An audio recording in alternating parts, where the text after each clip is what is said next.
Hello, I'm Noelle Lim on ASEAN Speaks by Maybank. As China relaxes its movement restrictions, our analysts discuss the beneficiaries in ASEAN that have been undervalued and electric vehicle or EV stocks to watch in Indonesia. Chua Hak Bin, co-head of macro, moderates the call. Hey, hi, morning. This is a quick recap of our last week. That's a pretty good week for global equities amid easing inflation and China's reopening, even as the World Bank cut its global growth forecast to just 1.7% in 2023. The MSCI World Index rose 3.3% over the week, while the MSCI Asia Pacific ex-Japan rose 4% to a 6-month high. The Hang Seng Index rose more than 6%. Over the weekend, some good news as well. China and Hong Kong resumed high-speed rail services for the first time since the pandemic began 3 years ago.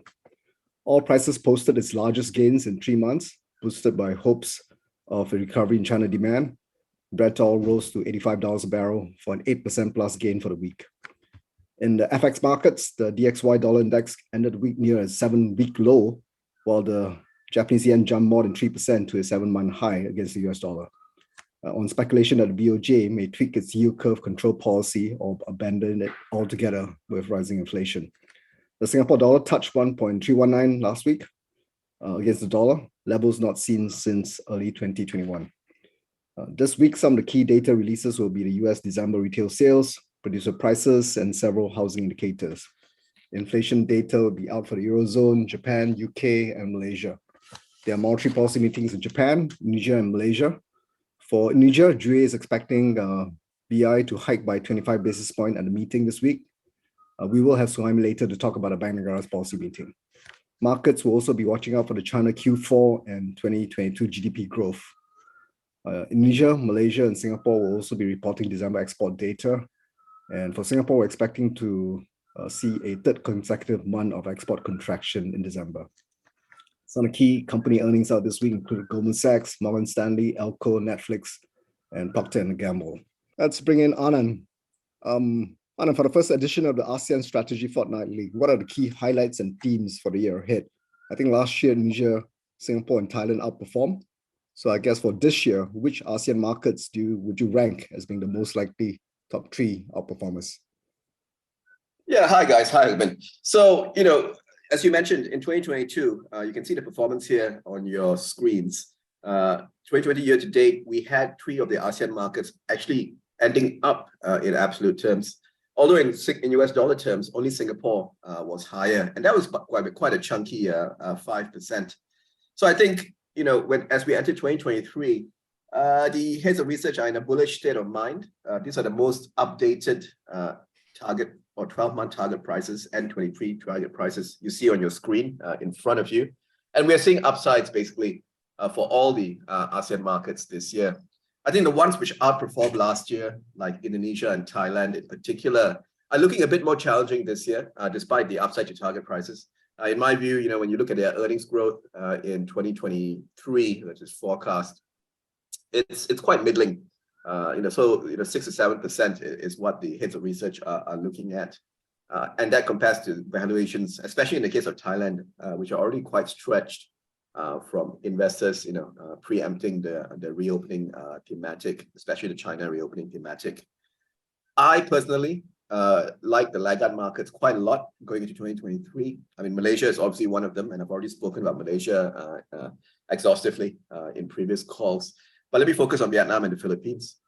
So Vietnam and the Philippines, Vietnam going through a bit of a growth slowdown in 23, but quite a big rebound in 24 to 15% earnings growth.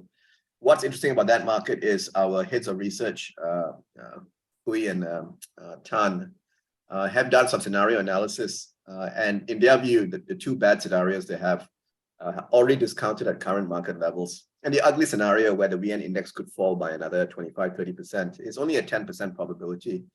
So definitely the market has gone through a lot and worth revisiting at current levels to accumulate in anticipation of a sharp recovery in the second half of the year. One thing to note is foreign inflows for this market have also recovered quite strongly. So that's a good indicator. The other market I like is the Philippines, also an underperformer last year. Jackie has made it very clear that after 20% earnings growth in FY22, still looking at 15% earnings growth in FY23. So definitely one of the stronger earnings trajectories among our ASEAN markets. And what I like about this market is there are a lot of sort of catalysts in the form of reduction in corporate taxes, potential creation of SPVs to park non-performing assets out of bank balance sheets, and also some other changes to potentially personal income taxes to come. So, for this market, we are especially liking the consumer plays like SM Investments, GT Capital, and Wilcon Depot. I'll stop there, Hanbin. Please go ahead. Yeah, Anand. So I think, as you mentioned, China's reopening a surprise, and it's proving to be a lot faster than expected. Which ASEAN markets would benefit most from this reopening? Yeah, I think the conventional thinking and the correct thinking would be Thailand, because it has a host of sort of tourism plays to play with. But actually, if you talk to our strategists in Thailand, we are neutral on the tourism sector in Thailand because it's run so hard. Yeah, so it's all priced in this recovery in tourism. The only stock we like there is Mint, MINT-TB. And that's also because it's more of an international franchise than just a Thai franchise. I think the other two markets you would look at for spillover from the China reopening thematic, one would be Singapore. As you yourself have flagged before, seeing huge capital flows from North Asia, and that's bound to continue. And also in terms of China proxies, there are quite a few actually in Singapore, not just hotels, but also gaming, also property companies with assets in Singapore as well. So Singapore, definitely I would think is one of the better picks for ASEAN this year on the China reopening thematic. And the other market is Malaysia. Yeah, so I've touched on Malaysia before, also a decent beneficiary from tourism, but also a beneficiary from higher commodity prices that should flow through from stronger growth in China. So, definitely the oil and gas space in particular would be looking quite interesting. Yinsen Dialogue, Hibiscus would be some picks there. And that would also spill over into a better macro outlook if oil and gas prices remained elevated due to China's reopening. Okay, thanks, Adam. Bringing Wei Sum, the Malaysian glove sectors, well, the share prices have crashed last year, but are seeing a bit of a bounce with China reopening. So will this rally last, and what's the longer term outlook? Hi, morning. We don't think the rally would last, given the sector weak fundamentals, mainly due to the oversupply issue. And for your information, Malaysian glove makers are running at very low plant utilization rate of below 50%. And for the largest glove makers in the world, Top Glove, the utilization rate just 25% of total capacity, based on total capacity. So we think any increase in glove demand can be easily absorbed. Yeah. Any buys at all for the Malaysian glove sector, or are they all sells? At the moment, we have a negative view on the sector, and hence all the three glove makers under our coverage, we have a sell call on them. Okay, thanks, Wei Sum. Let's bring in Yuani on the Thai equity strategy. So I think last year was a pretty decent year for Thailand. Will it be a good year as well this year for the Thai market? What are the main themes and drivers? Thank you and good morning. We think it will be a good year driven by three themes. First, the resilient GDP growth of 3.2% this year, driven by the recovery in tourism.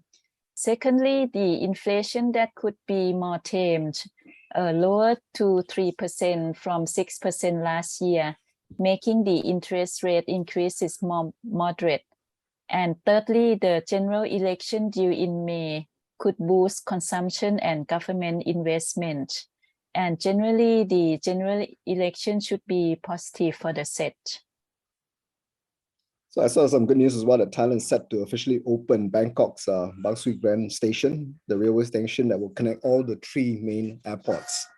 So I guess what's your top sector picks for this year and your stock picks as well?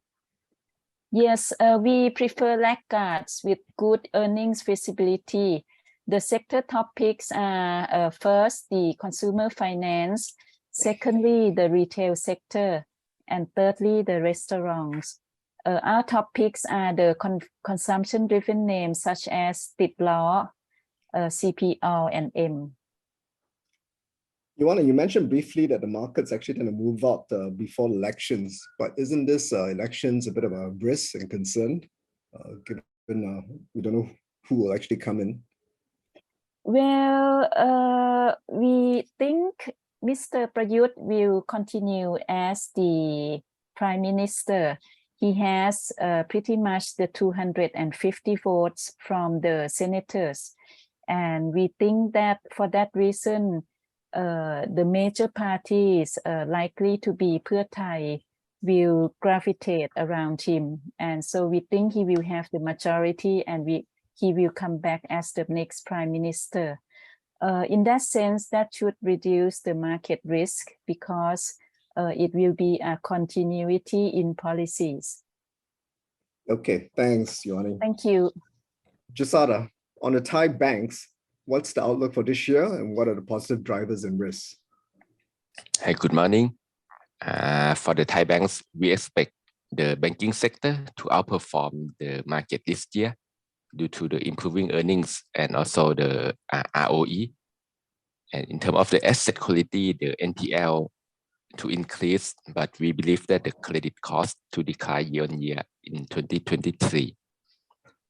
And the continued recovery in the tourism and also the interest rate uptrend are the positive drivers for the Thai banks. And this should offset on the weak export growth from the global economic slowdown. Which Thai bank names are your top picks for this year and why? For this year, top picks are KKP and Bangkok Bank. We like KKP for the strong revenue growth, improving asset quality, and also the cheap valuation. The stock trade only like 7 times PE, and also offer the dividend yield about like 5.5%. And for Bangkok Bank, we expect the big banks to benefit from the interest rate uptrend, and see Bangkok Bank has the higher chance to reduce the credit cost given the high NPL coverage. So overall, we see the relating catalyst from the positive earnings surprise in Bangkok Bank. Hey, Jasada, just one more question. Are there any signs that the higher interest rates is slowing down the loan growth and is leading to a higher NPL so far? No, actually, we see the high interest mostly come from the high inflation. So due to the high inflation, we see strong loan demand for the Thai banks, both for the corporate SME that they need the working capital, and also for the retail sector. We see that due to the higher cost of living, so the retail they need the high demand of the loan. In terms of the asset quality, we see some NPL increase, but we believe that the asset quality remain manageable for this year. Okay, great. Thanks, Jasada. Let's bring in Jackie. So Jackie, I think Anand said this is his favorite market for the year. The Philippine market did underperform last year, impacted by rising inflation and interest rates. So I guess for this year, what's your call for the outlook and themes? Hi, good morning. So we expect 2023 to be a continuation of 2022, but in a good way. So as Anne had mentioned, from the 20% year-on-year earnings growth that we had in 2022, we expect the PSCI to continue to deliver 15% year-on-year this year, mainly driven by the banks, property, and property-led conglomerates. So by the end of the year, all of the index stocks, except for JG Summit, should already surpass their pre-pandemic earnings levels. Worth highlighting is that 2022 was already the first full year where the Philippines was completely reopened. So our 15% year-on-year earnings growth assumption is from real expansion-driven growth and less about base effects. So our theme for the year is really simple. It's back to basics because we expect the general macroeconomic improvement to be the key catalyst for the market. So this year, we're looking at higher employment rates, relatively lower inflation, and a more stable peso, all of which should drive our 6.4% domestic consumption growth assumption, which in turn should drive our 5.5% GDP growth expectations for this year. Which would be your top 5 stock picks for this year? So in terms of specific stock positioning, we like undervalued economic moats, which we expect to deliver multi-year earnings growth profiles. So we're talking about consumption-driven SM investments, BDO, GT Capital, Wilcon, Bloom, and then for yield plays, we recommend PLDT and DMCI Holdings. Which one will be the most direct play for China reopening?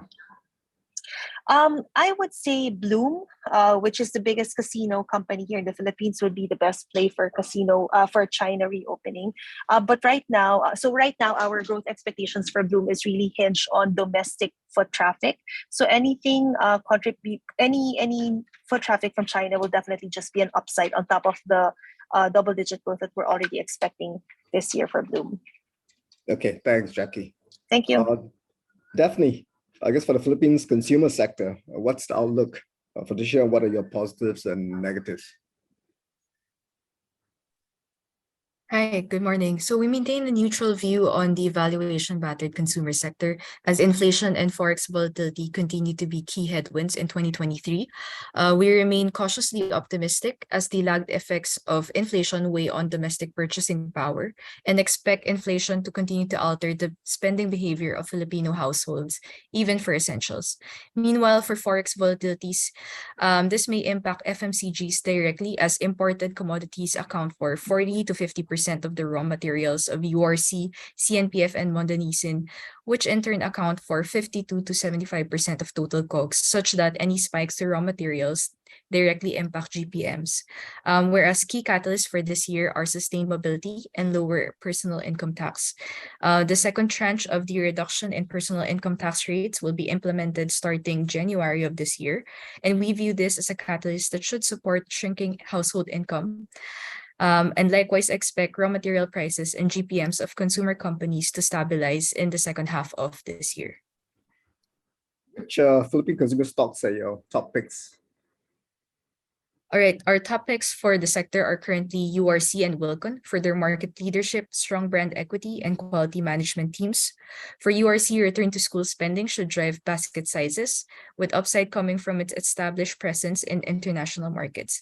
Meanwhile, for Wilcon, our forecast of two-year earnings CAGR of 28% is well supported by new stores and improving operating leverage. Both are trading slightly below their 5-year PERs and are beneficiaries of the incremental spending by households this year. Yeah, definitely. I was very impressed how the unemployment rate in the Philippines has just plunged quite dramatically. I think now pretty much back to pre-pandemic levels, I think from 17, 18% to now about 4%.